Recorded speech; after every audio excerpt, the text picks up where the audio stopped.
Hello, welcome to Early Years Workshop. The experts with me today are Jed Cotton, who's an infant school head teacher from Hove, Diane Rich, who is an early years consultant, and our very special guest, Jo Moore, from Berridge Infant and Nursery School. Jo, tell us a little bit about Berridge Infant and Nursery. Berridge is very much an open plan school with a nursery, 2 reception classes and then some year 1, year 2 classes. I'm one of the reception teachers and we work very much as a team. And the first activity you've chosen is to go outside for mathematics. Slide back, walk away, climb up to the top. A triangle's what we've got. Which one do you think is a triangle? And why do you think that's a triangle? Do you want to tell everybody? It's got 3 sides. 3 sides. I'll give Jade a clap. You're going to walk around, and whenever you find a shape, you've got to pick it up and come and bring it and put it in the right place. Off you go.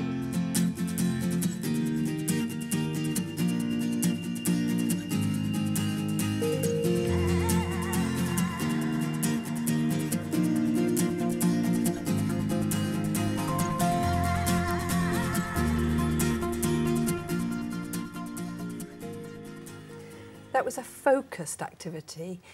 Would it break out afterwards into some self-chosen activity?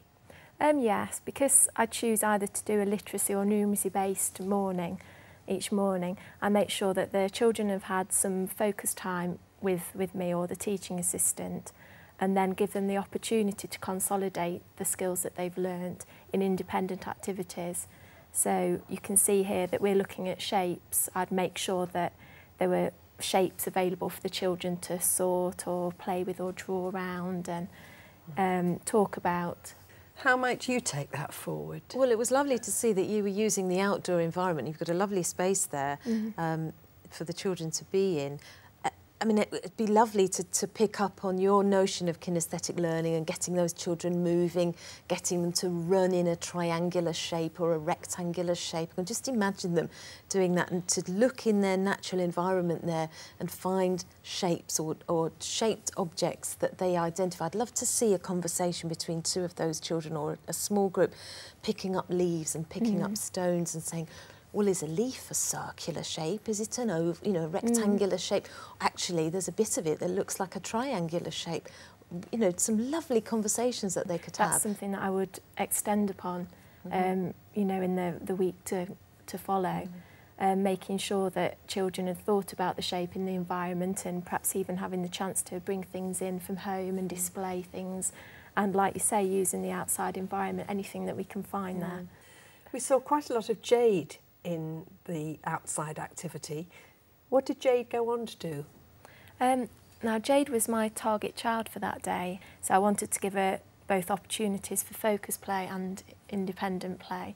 And she went on to work in the role play area, which was our pet shop at the time.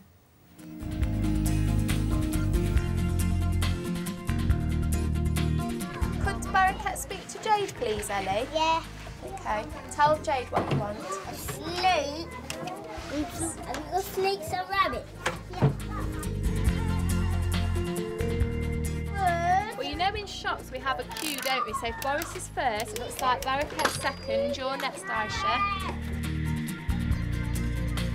Ring, ring, ring, ring. Tickets again, then. Ring, ring, ring. Tomorrow. Not ready yet.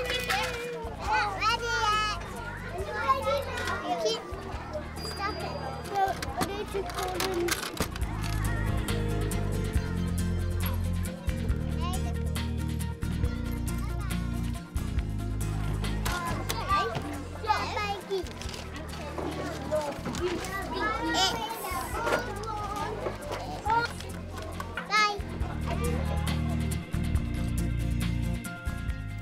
So what was your role in that play to start with?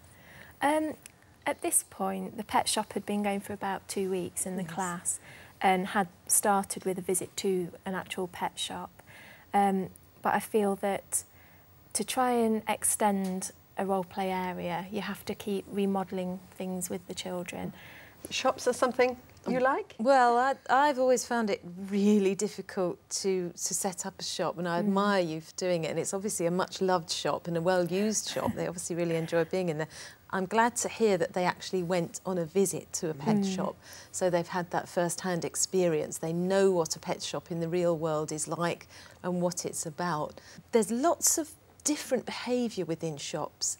There's the shopkeeper who actually might take your money. There might be somebody who's an advisory consultant who might know about which snakes are poisonous. There's the caring for the animals. You know, there's something very unique about a pet shop. And did you have any real pets come in? We did actually. The deputy brought in her pet dog, which the children were very, very excited about. You know, and again, once she'd been in visiting with her dog, all the children were buying dogs from the pet shop and calling it Poppy, and so... Yeah, one of the exciting things about sort of having a pet shop would be the scope to have real live pets, live animals. I know they visited the pet shop, but we didn't really see, obviously in the episode, live animals. Is there any reason why that was the case?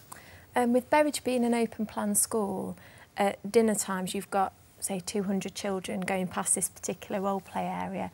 So I think really it'd be quite difficult to have permanent residents in the pet shop. But in the broad topic of animals, the children did have the opportunity to nurture tadpoles into frogs and butterflies. So let's just broaden this slightly into role play in general.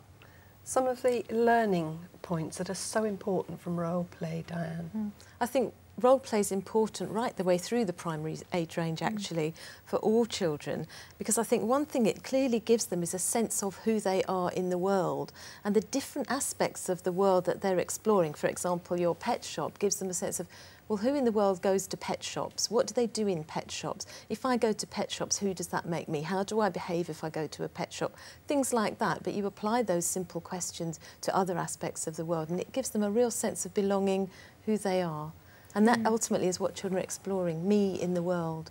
What does this mean? Role play is storytelling, isn't it? And what is life about? What's learning about, but telling a story?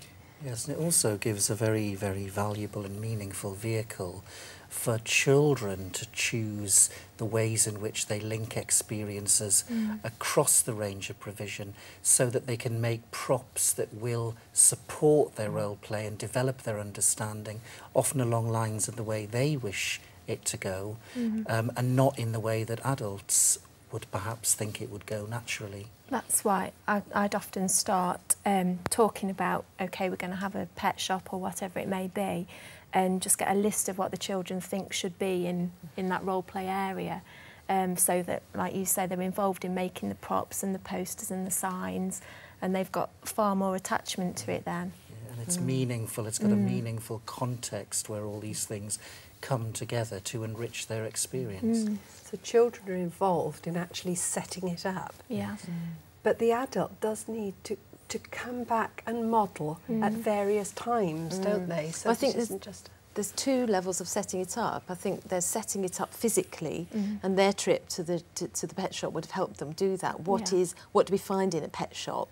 And then there's what do we do in a pet shop and who goes in a pet shop. So that's setting it up behaviourally.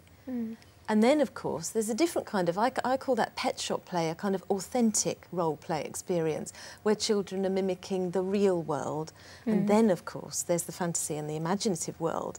And I think there's lots of scope for that. But I think if you get into catching the stories that they're making with their pet shop, and that's a wonderful thing for practitioners to do, is just observe children playing and the little tiny stories they make as they play. Sometimes it will be as simple as there was a pet shop or a boy bought a snake in a pet shop, but sometimes it will become much more complex. So you'll have the setting, you'll have characters, you'll have relationships between those characters, and you'll have a little storyline going along.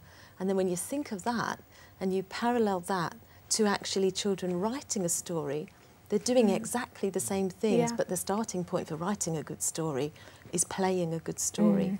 Yes, it's just that crucial aspect of role play that you can't really expect children to be writing stories if they've not been a participant in the story themselves.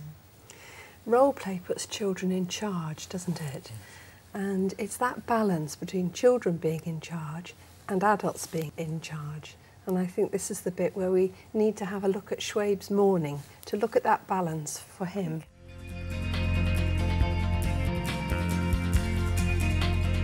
Show us again, just to remind Schwabe. Starts at the top, comes down, back up and over and down with a flick. That's the one, thank you very much. Lovely.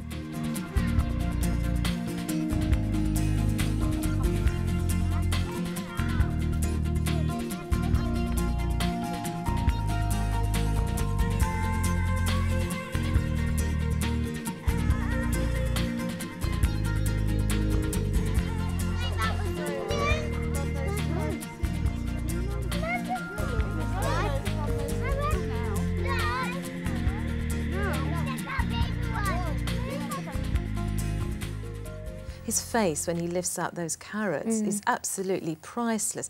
He's proud, he's interested, he's motivated. You know, it's absolutely a joy to see. Yeah. And if we can capture the things that are motivating children, we need to capitalise on those and give them more of those things. I think it's that emotional charge they get from things that they have chosen to do. Yes, and that would be a very powerful learning point to feed in some of the more focused work that you know or you've planned for the children to do. So, you know, when Schwabe's on the computer, if one of the, you know, targeted activities is particular sounds or those sorts of things, is to perhaps introduce him to those in the context of the computer or the letters that would be relevant for his experience outside with the carrots and moving the learning forward in that sort of way. It's just, I suppose, positioning the driving seat flexibly over the course of the session, isn't it?